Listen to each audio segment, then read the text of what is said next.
Okay, go ahead, Karen. We are live. Hi, everybody. I hope you're all working safe. And we're going to do the second of our talk about our everything remote situation. Today, we're going to talk about how to manage our remote teams, but also think about the diversity of those teams at the same time. If you'd like to ask a question or leave a comment, just press join the chat on the live stream page. So let's get started, okay? The first thing we want to do is just understand, what's going on with remote diverse teams, not just teams, but when we have a diversity of, men and women and different ethnic groups and different cultures in different parts of the world. Now, we've been working like this in our industry for a very long time. And although we believe that face-to-face is generally better, the industry has chosen, right, with their feet to create remote teams all over the world and to allow people to do that. And we suspect that after this experience in the pandemic, they will encourage that even more. And we're starting to see that as well.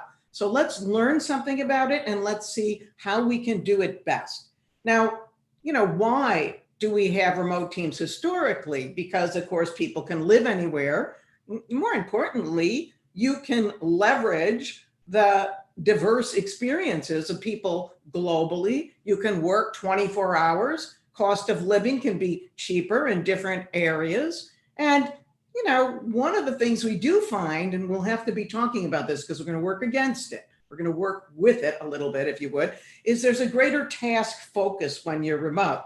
Now, the other side of that is that the task focus and the lack of so much interaction with other people reduces the team connection and relationship building. Also, if not the way we have it today, but if, as it used to be, the bulk of the team was co-located and they had one or two remote people, the remote people are still kind of on the outs because the people who are in the room are able to respond with all the stimuli to each other, and it's harder to involve and to break in when you're remote. So that's a problem. Also, different sub-teams in different locations, different countries tend to make a relationship with the people that they're working with locally. And so they trust them above the full group. So there's a split that's going on in the group. And of course, on the one hand, you can work 24 hours. On the other hand, if we send an email, we're not going to get it back right away. And once you're starting to have very diverse teams, which mean people from different geographies, the language barriers and the resulting miscommunication that comes both from understanding the language, but also from cultural differences between people is going to lead to more miscommunication. Now, once we are all remote like we are and online, it's in one way or another all about communication. So let's take a look at that after we just acknowledge what we all already know, and I talked about last time when I talked about remote CD. The tools that we have today are so astronomically better than the video teleconferencing rooms. And I remember when I was yelling over to London when I was in one of those, we don't have the barriers that we had because technology wasn't good enough when remote teams started to work. So today we have video conferencing or video meetings like Zoom, and I may say Zoom, but it could be Teams, it could be anything where we can use it for hours. We can have multiple logins. We have all kinds of simultaneous collaboration tools like Google Docs and Sheets, Miro, Whiteboard, Figma for prototyping, collaborative coding tools, and online Agile tools. So none of this existed, 30 years ago, or 25 at least, when remote teams started. And of course, people now have multiple hardware. They can go to meeting on their tablet, on their phone, on their computer. They can log in with their tablet to draw and still see the people on their computer. And these are all good things. And of course, big screens help.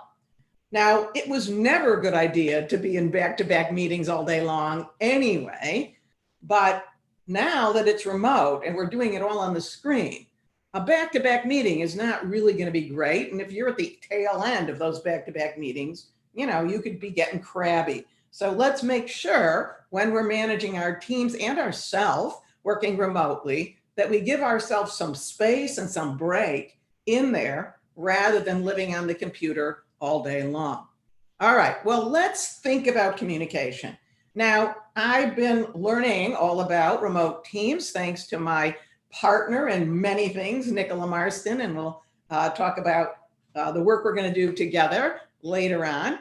But one of the things we understand is that when two people or a group of people communicate in a face-to-face, let's start with face-to-face, we are responding to many stimuli. So let's think about it for a moment. When a person is communicating to you, they've already made a decision, kind of what they want to say, how they're going to do it. Are they going to do it non-verbally with, hand signs? Are they going to do it with email? Are they going to do it with emojis? What exactly is going on?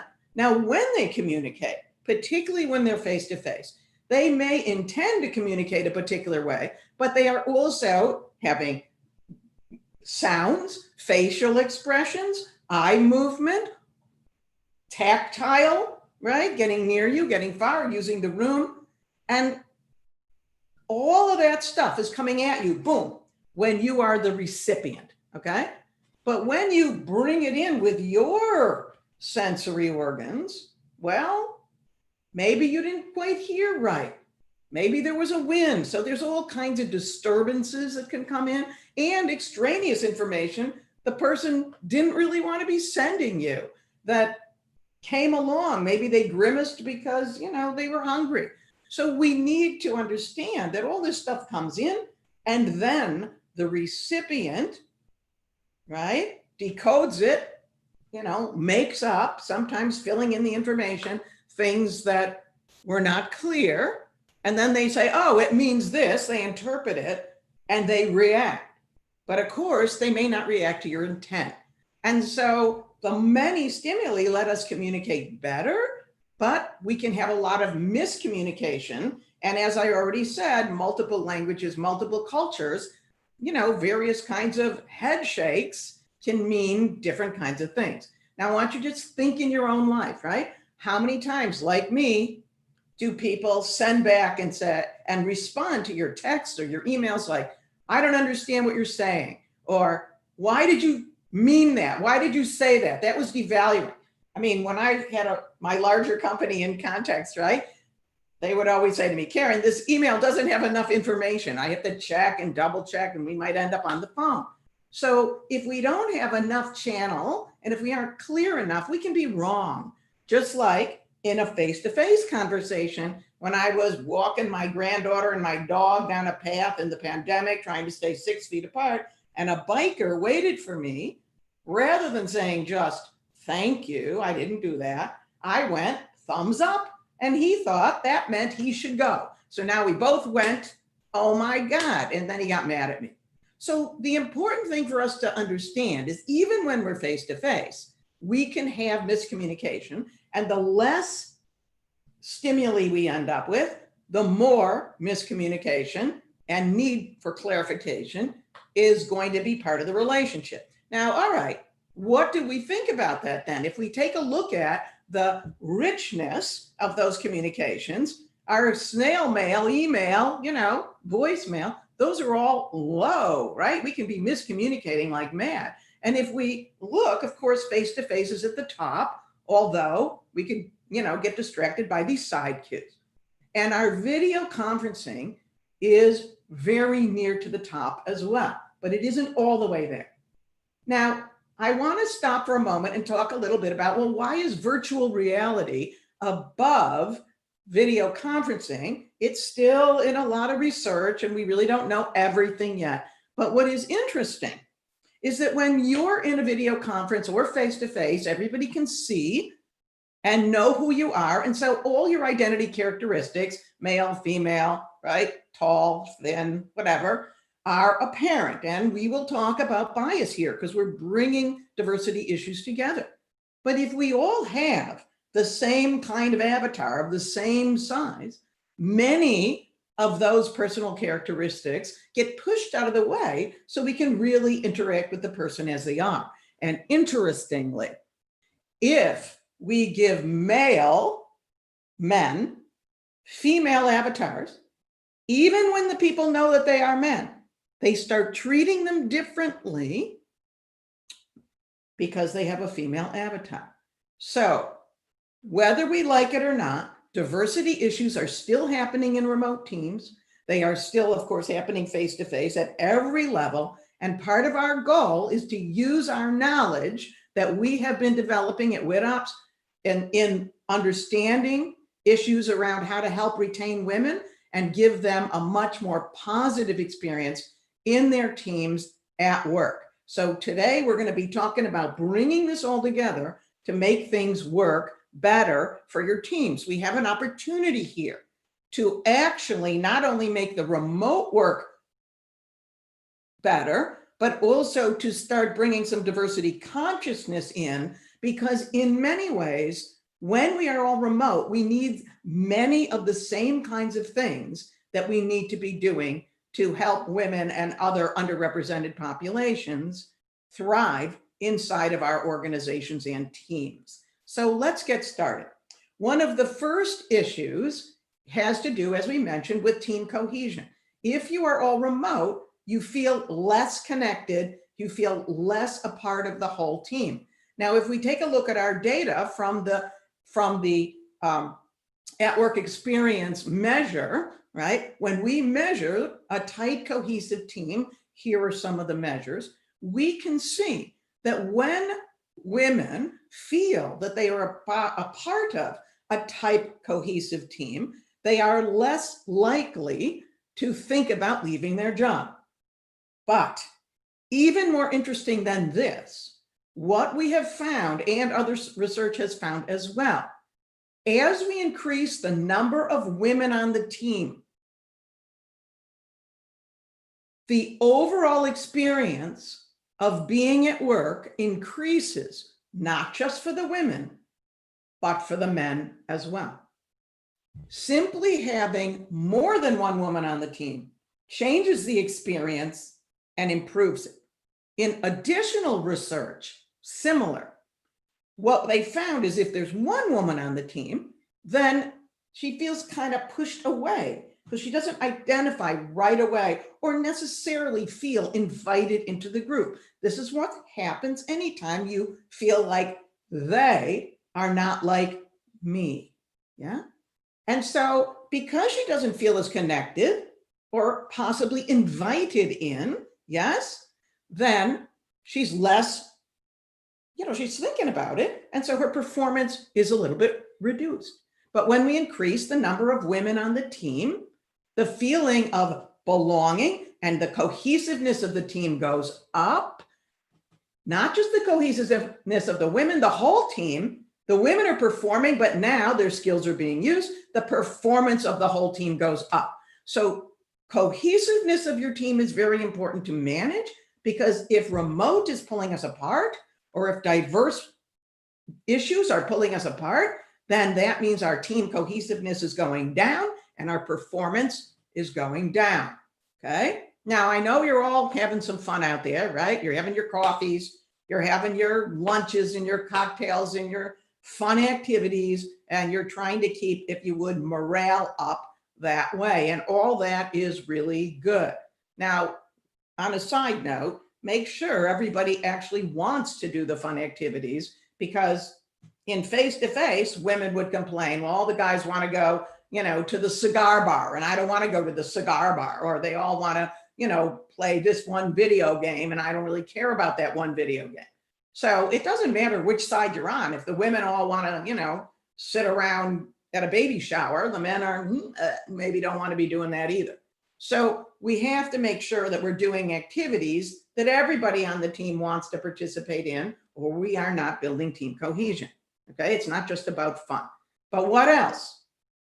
When we are remote like this, we might meet as a group more. We think about managing the group as a group. But the way a group really gets things done is by one-on-one relationships, where every person in the group connects to every other person in the group. Yes? Even when they know each other. So we want to use Slack and text and phone. to help maintain those existing relationships.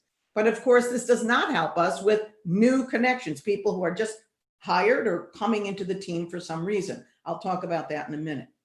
We also want to realize that just like women may feel, hey, I don't really belong because people aren't like me, people are always looking for others like me. And that can turn into things like age cohort, where if everybody is older with families and you're 24, as was reported by one of the new hires that we interviewed, then they feel like, well, that's not my people. We're the people my age. So people are looking for the kind of similarities where you have same experiences because you've lived in similar places, went to the same school, you're in the same family situation, maybe the same gender, or you have the same interests. In the end, we are going to have to climb over all of the things that push us away from each other in order to get to know the real person. Yes, we're fighting our own kind of inner biases, but we're also looking for friends at work. It's important. Yeah.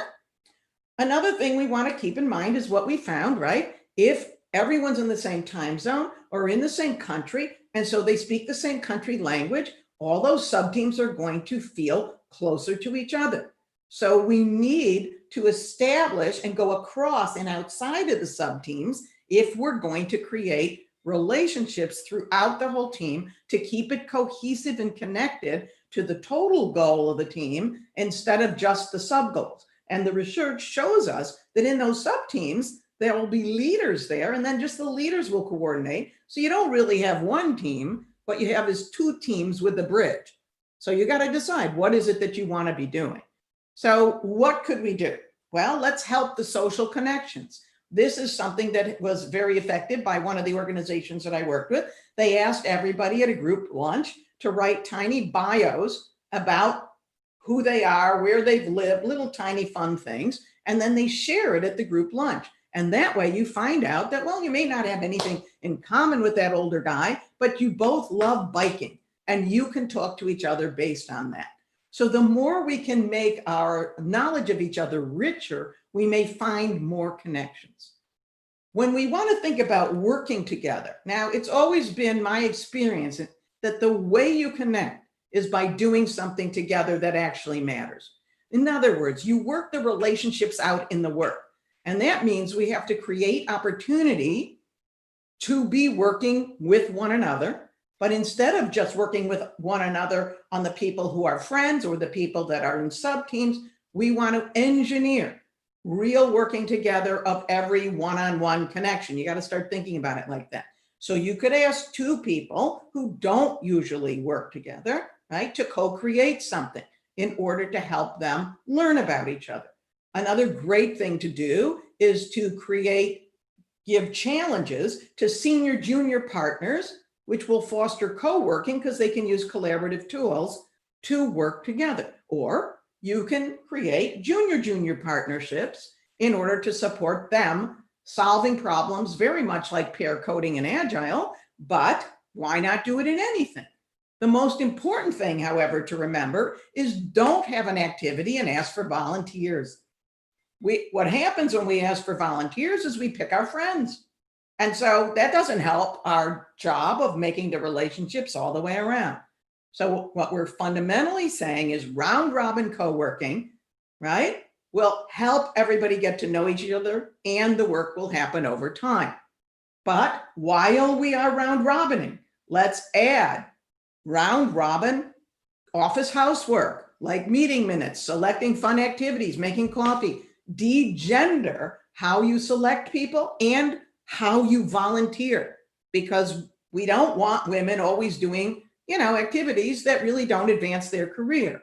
So and some of the best managers I've seen in our interviews, if the boring work, right, is shared by everyone and the challenging work is shared by everyone, yes, then we aren't, getting stuck one way or another, because when you're stuck endlessly with the boring work, you feel like, boom, you don't belong, you don't have skill.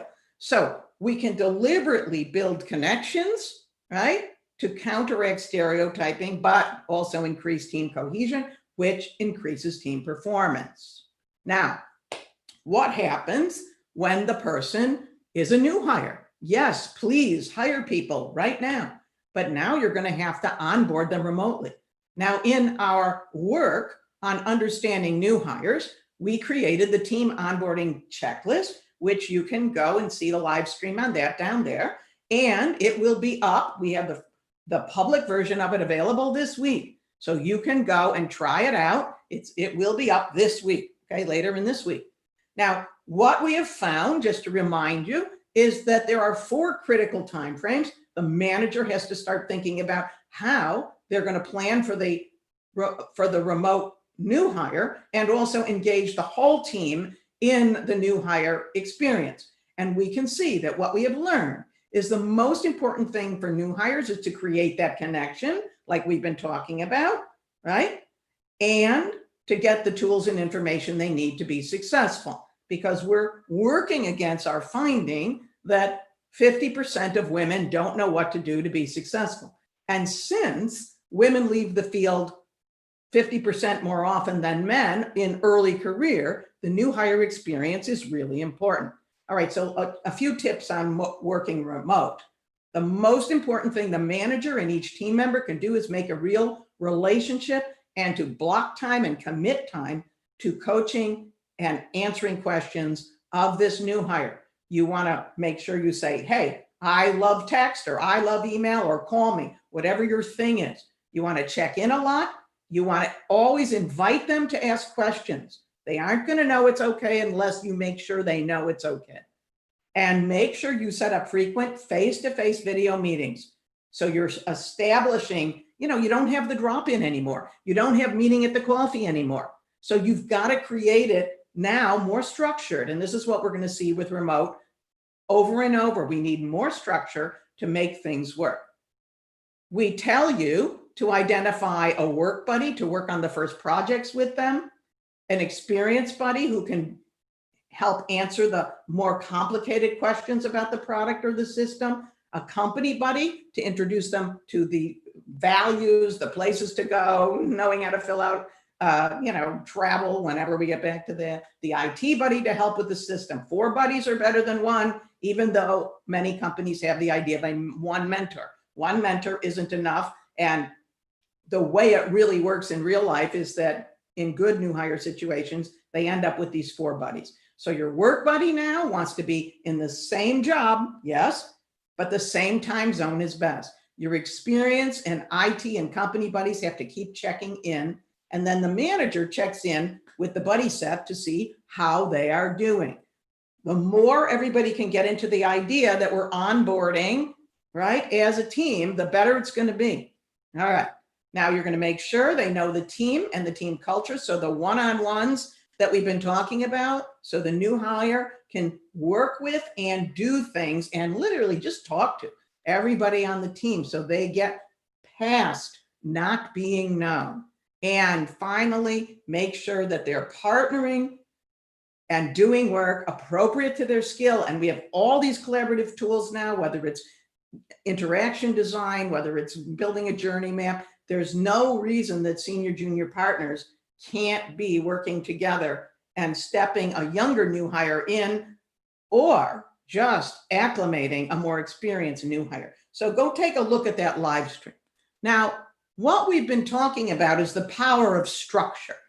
In a remote situation, if we don't have some way of organizing ourselves, a way that we're going to run the interactions, okay, a way that we're going to work, expectations about working together and working apart, then it's going to come apart.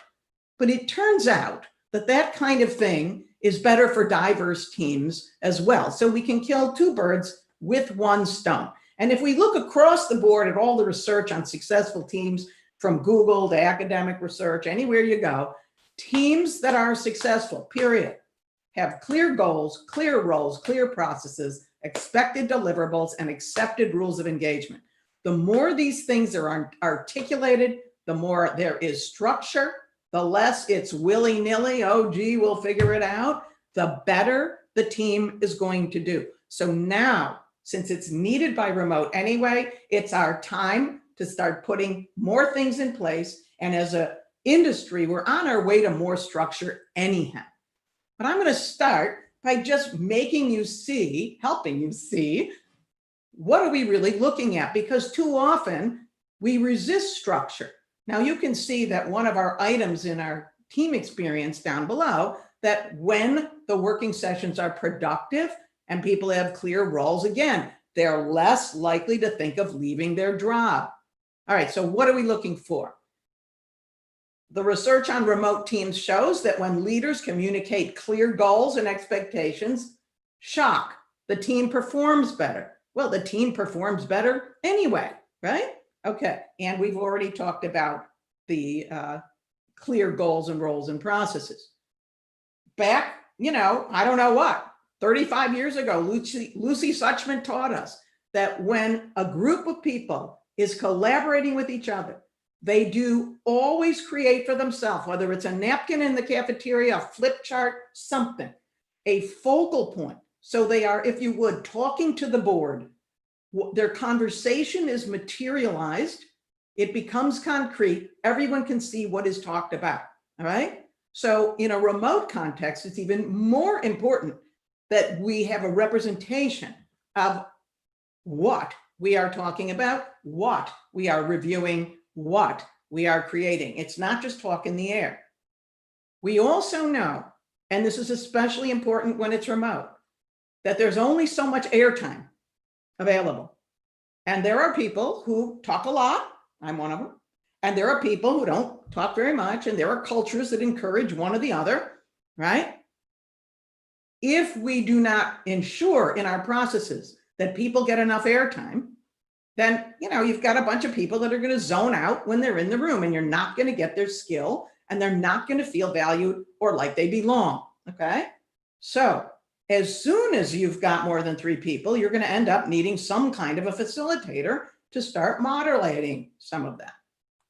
And as we've said, we have to have articulated rules of engagement and, very important, some shared principles of goodness for whatever it is we are evaluating that are up and on the wall.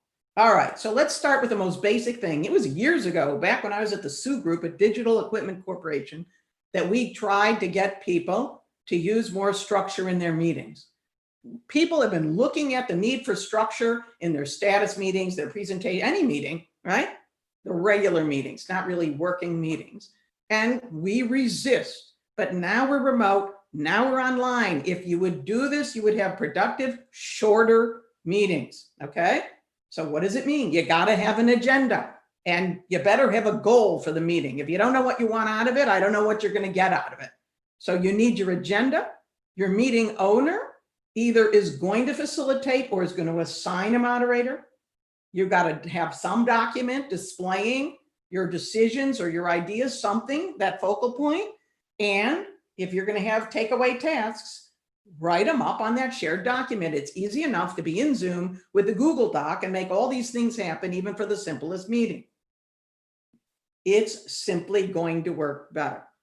Now, if we think about participation, we want to be sure that the presenter or the meeting owner is very clear about, am I expecting questions? Am I expecting feedback? What am I expecting from you participants? And now we're going to talk about airtime. We want to limit the time of any presenter or speaker. I'm going to talk about airtime over and over again, okay? Because if we are not careful and we do not hear from all the voices, then not only will people who don't speak not feel part of the group, but you will miss their skills and their insights. So we like round robin participation, where you ask everybody if there's an issue that we've identified and we want their comments on, or we can have a rule that everyone speaks once before anyone speaks a second time. We check in with them. We can even have a timekeeper. I'm kind of a fan of a 3-minute participation because it's the only way you would manage somebody like me, right? Okay, so let's just think about numbers. If there's 10 people in a meeting and 60 minutes, and let's say it's a discussion, that means each person gets 2 3-minute participations. wouldn't it be interesting for you to all just do some, timekeeping and see who participates a lot and who doesn't? Because maybe you need to think about your own behavior. All right, so when we add structure, we also get back information. We also make sure we get the business of the meeting done. And this is true no matter what we're talking about. Now, over the course of the 40 years, we've seen companies and the industry more and more adopt Agile. Agile is about as highly structured, compare it to waterfall for 10 seconds, right? A process as you could imagine. Oh my God, it's got events. You've got to go and do these kinds of meetings, sprints, planning, stand up, right? It's got roles for everybody. Look at it. It's got artifacts that they stick in your face, right? Your vision statement, your product roadmap, right? And it's got a timeline. Now, what's interesting about the time frame, the 2 weeks, sorry about that, time frame is that seminal work by Gersick has showed us that no matter how long we give a team, they don't get started until midway through the time frame in earnest. They kind of talk to each other and they think a little and go, oh, who's going to do what? They blah, blah. So maybe 2 weeks feels too short to you. And I'll say to you, Agile, as somebody who's promoted user-centered design for a long time, you got to find a good place for designers and user researchers and doing some initial product concepting. But basically, we can fit it into these 2 to 3 week timeframes, and it's better for remote anyway. And today, Agile's got all kinds of tools that are remote that you can use, and you can use online, easy peasy. So if we take a look at it, it's all easily translated to a remote setting, right? The morning stand-up, that's easy. It's no different than your morning coffee, right? You have your visual display to collect your stories, your releases. You can leverage all the collaborative tools. If you want drawings, you've got Miro, yeah? So anything that was a visual focus is easy to do in a remote setting. You have to find the tools that work for you, but I want to, kind of hawk the idea of planning poker. So why is planning poker interesting when doing time estimates? And this is a principle good for your remote team. Because in planning poker, each individual person by themselves with no influence from the conversation of the group.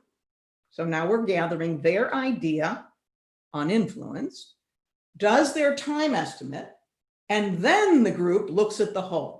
And what that means is we get the mind of all the people in the group, not the one who talks loudest, not the one who leans forward, not the one that people somehow respect for whatever reasons people respect.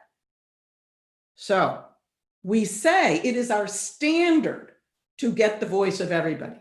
And when we do that, we build cohesion, we get better data, we make better decisions. And the last point, of course, is, Agile, I was always a fan of pair coding. I'm kind of a fan of pair everything, pair storyboarding, 2 people working out the design, not individuals going off alone without a countervailing voice in there.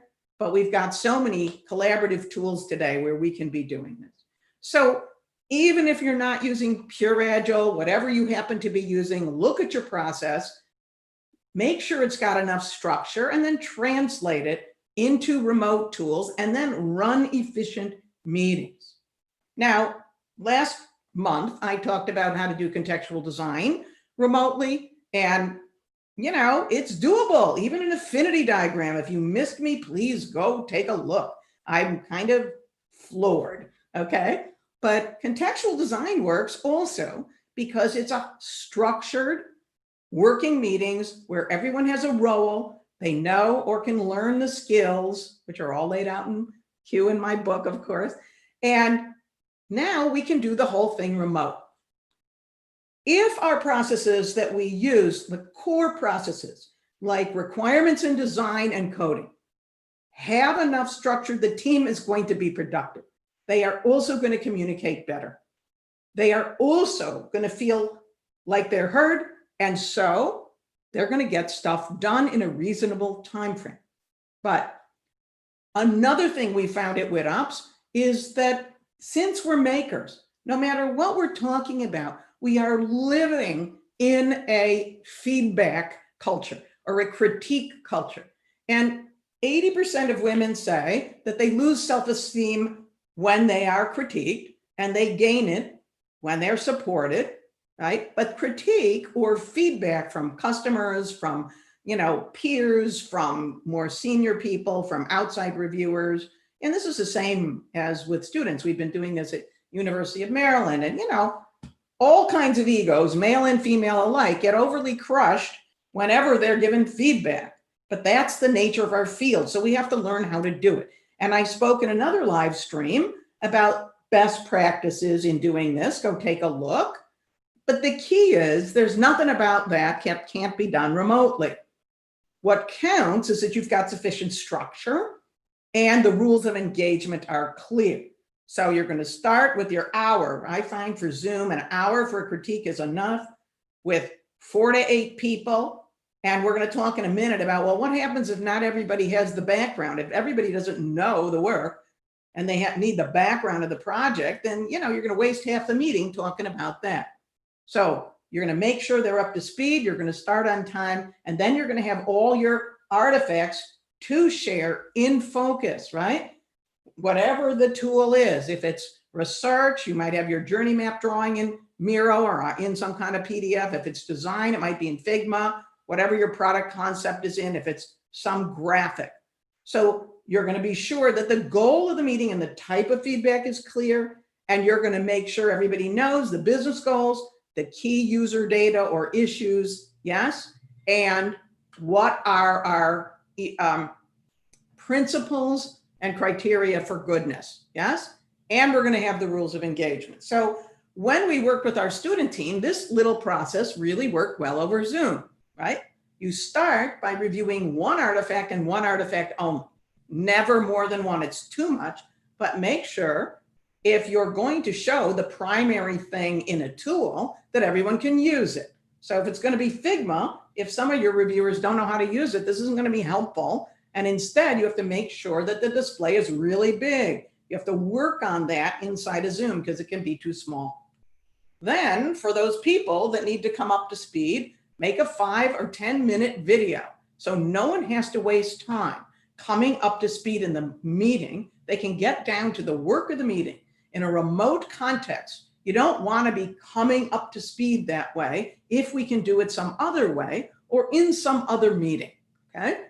So you might share your business goals, your user types, your key findings, the activities that your users are going to support, and then you're going to share your solution ideas and your constraints, yes? And then people watch it before they come in the door. Then every member of the team gets a role so they can all shine, not just the one spokesperson, but don't break up the presentation in a bizarre, abnormal way so you lose the train of thought. Before, you're going to share your video, your design principles, your rules of engagement. And then in that 1 hour, you can do a very quick overview, like 2-3 slides, just to reorient. That's one person. And then a second person presents the artifact very slowly, piece by piece, whatever it is. They may introduce the artifact in the context of a scenario. Often that is helpful. Now, during that time, the reviewers can only ask clarifying questions. This manages people that talk too much, and it makes sure that we can ask the question to be clear. Now, after we have gone through that and everyone understands, we solicit feedback round robin, going from one reviewer on a piece to the next, then the next piece, and we do it again. When reviewers have comments, they have to refer to the principle of goodness. The team members can take notes in a Google Doc. And the key thing to remember in any critique, we are not there to discuss resolution. We are there to discuss the issues, missings, and maybe there's a few extra design ideas so we can send the team off to improve what they're doing. We are not having a wholly different kind of meeting, which is a redesign meeting. That comes later. Make sure you are clear on the goals of your working meetings and you will actually get things done. these things work in remote, you can do it, but you need some structure. So what we're saying is remote work needs more structure. Diverse teams need more structure. Why not do something that's good for both right now when this is the way we have to work? And maybe it'll slide into the way you work in the future. All right, so let's talk about some of the hairier things, interpersonal dynamics. Once we put our practices in place, we still have the problem of people.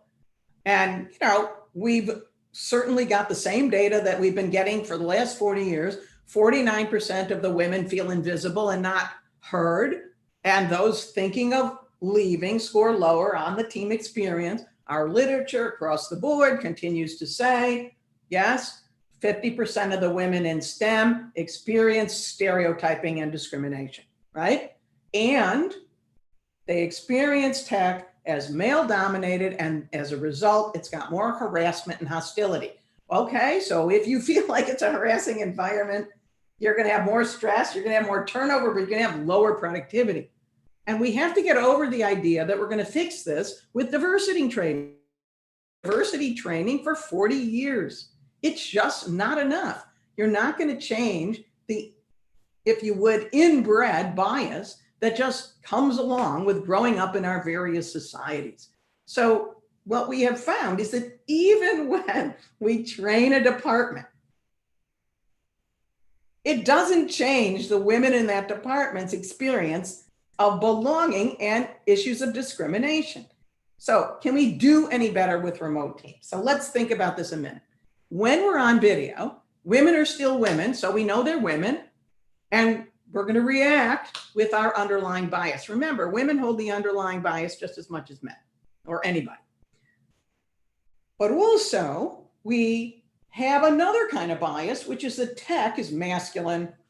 I don't know, how should I show that? And if we think tech is masculine, then already we don't start thinking about the idea that women can be doing tech. Now, at the same time, interestingly, ethnicity, weight, and age, other things we can discriminate from or go not like me, are still apparent, so we react, yes? And of course, your job title, everyone knows who's responsible for what, people who have more power, everyone knows, and so we still defer or respond however we respond.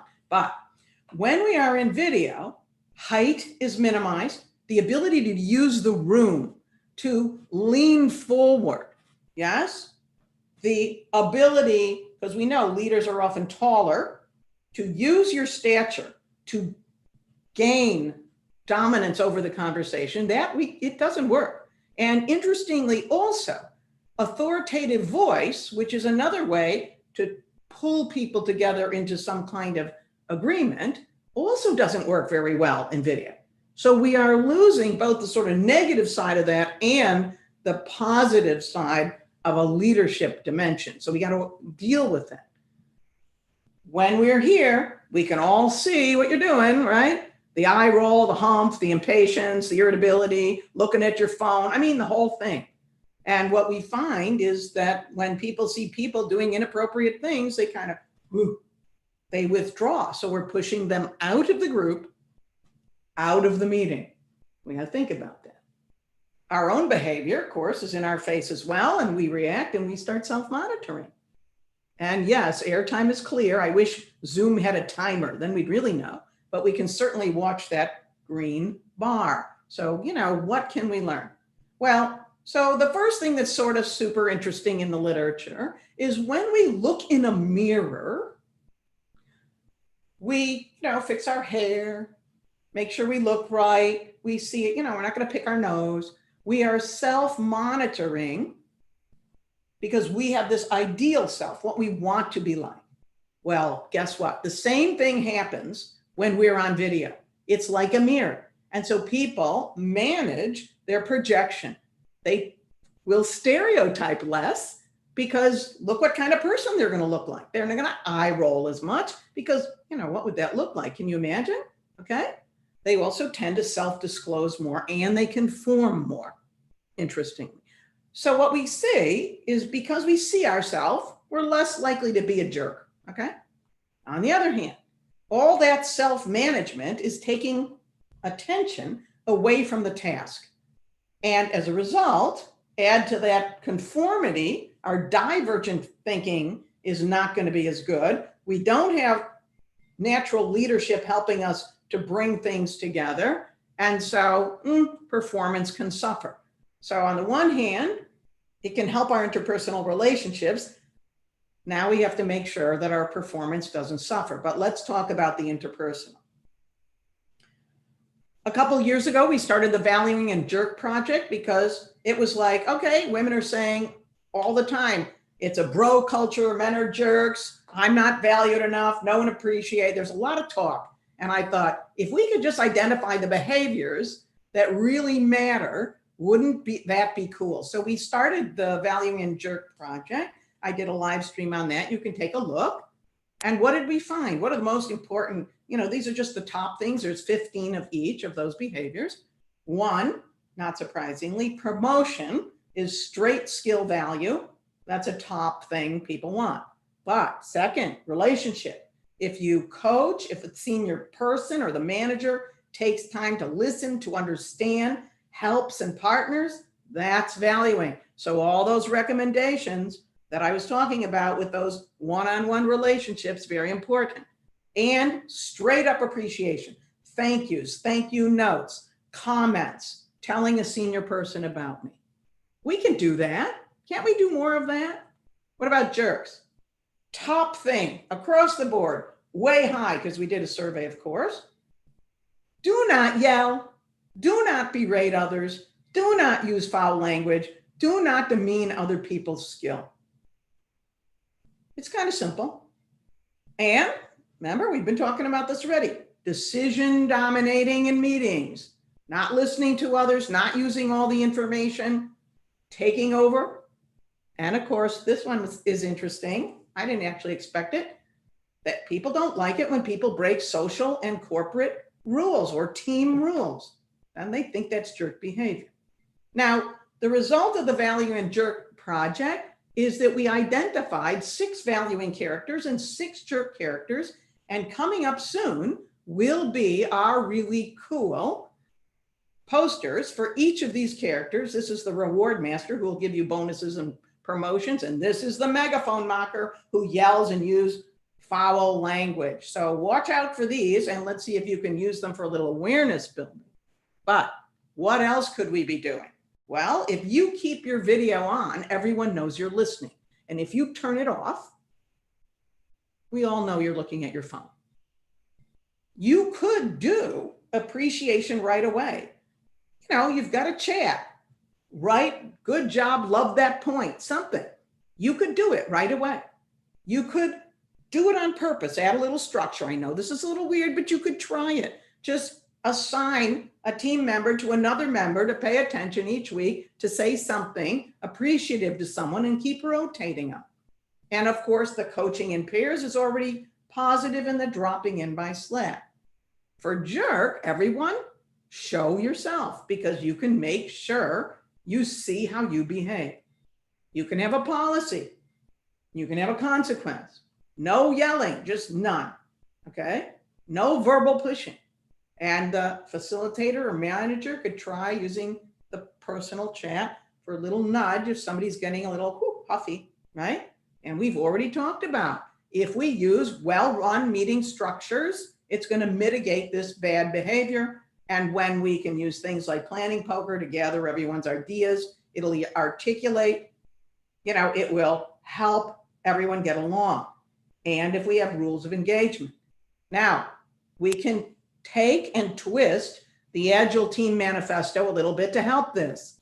When we do it to infuse some, if you would, diversity awareness in before we say what kind of team we want to be, we tell people to have a little pre-discussion and ask, what is rude? And learn from the other team members what rude means to them in their culture, in their situation, whatever it is. Write it on notes, stick it in a Miro board, pile them up, and then the group discusses it. And then you can do your team manifesto.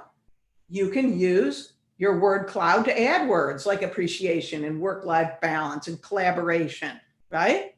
You can add the words that will include the interpersonal dynamics.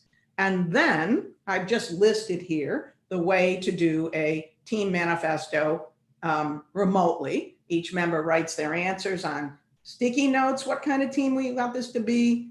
They can either present it or pile them up, give it a title, name that value with a few behaviors, name the opposite value, bring it together, pick the top 6, finalize the document. Whole thing can be done in Google Docs, and sign it. But think about it. We call this a process vehicle. You can take it, you can twist it, you make it better for your team, and you make it better for all the underrepresented people on the team.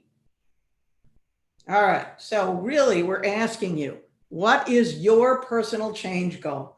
Everybody needs to have one. We all do something, right? And we can design our big team processes, but also little processes if we encourage people to have a personal growth goal. This is a process we've used before to help people moderate when they talk too little and encourage them to actually bring their ideas, let's say, to a brainstorm, or if they talk too much. And there's nothing wrong with having something that used to be done around a table done remotely, because you're using Miro for your brainstorming or your visioning or whatever it is. And now each person is on their own. But for the people who don't participate enough, they get a sticky note for every time they say something. We're helping them self-reward. And for the people who participate too much, they get a sticky note, and that reminds them how much they're participating. And we encourage them to write those ideas in a book, or you can track it up on a Miro or something like that. This kind of process, if the person themselves raises their hand and says, will you help me talk more? Will you help me participate more? And we have a little technique, and it's introduced to the team by someone respected. I have seen phenomenal change in this area. We want to make it physical, we want to make it fun, and we want to make it, it's going to add to our group cohesiveness. So we can manage our interpersonal, and we can commit to managing that. We want to celebrate people achieving their personal change goals. We want to celebrate a team that can really get along. We don't want to spend all our time blaming and accusing somebody else. We want to think, how can I make change? And as a manager of a team, how can you think of little processes that will help? All right, our last piece that's come up in the research on remote teams is that teams that have a reflection technique are more resilient and they do better. If we take a look at that research, and I put it in here because it's actually quite interesting. In a remote, this is on remote, in a remote context, the little mundane things can, go one way or another. If somebody is late, people can interpret that, remember that communication thing, as, oh, that person doesn't care about us. We're laying meaning on the behavior. Okay, what if somebody can't do the task very well? Do we, as was in their data, call that person lazy and push them out of the group? Or do we, as a different manager, bring them in by saying, I think they need some skill training, I'll pair them with a senior person? In the end, it's how we respond that matters. So if people see the behavior, what we find with remote is they may stop and reflect on the behavior, and then they may say, do I really want to be thinking about it like that? They can change that action. And if the action serves to bring people in, they have a more resilient team. So when we're giving space to new, shy, tentative members, when we're building bridges instead of pushing people away, when we're rethinking how we work, the team is going to be more resilient, more successful, more cohesive. So can we have a little process for that? Well, in contextual design, we have used the process check for years and years and years. It works very well. It works really, really easy.